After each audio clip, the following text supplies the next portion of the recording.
وقت نظائے آقا دیدار عطا کرنا. آمین.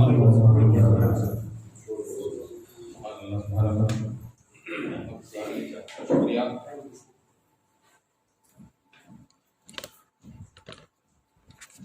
تو آج کے اس جلسے کی صدارت محترم الحاج HM سلیم صاحب صدر Imam Azam education and charitable fund trust نے کی ہے. لہٰذا میں آپ تمام حاضرین کی جانب سے اور میری جانب سے میں ان کا خوش آمدید کہتے ہوئے پرجوش استقبال کرتے ہیں. نعرہ تکبیر، نعرہ رسالت. آج کے مہمان خصوصی محترم حافظ قاری مولانا سید مجاہد رضا نجمی مبلغ سنی دعوت اسلامی حیدرآباد یہ کل ہمارے میٹنگ اجتماع میں تشریف لائے تھے، تو گزارش پر آج بھی اس میٹنگ میں یہاں پر حاضر ہیں. آپ کو نصیحت آمیز کلمات سے نوازنے والے ہیں. لہذا میں آپ کا Imam Azam education and charitable fund trust کے صدر و اراکین اور تمام حاضرین بچوں کے والدین کی جانب سے میں آپ کا پرجوش استقبال کرتا ہوں. نعرہ تکبیر، نعرہ رسالت، نعرہ تکبیر. تو میں محترم حافظ قاری مناظر نوری صاحب مدرس مدرسہ اسلامیات میں آپ کا بھی ٹرسٹ کی جانب سے اور تمام حاضرین کی جانب سے پرجوش خیر مقدم کرتا ہوں. نعرہ تکبیر، نعرہ رسالت.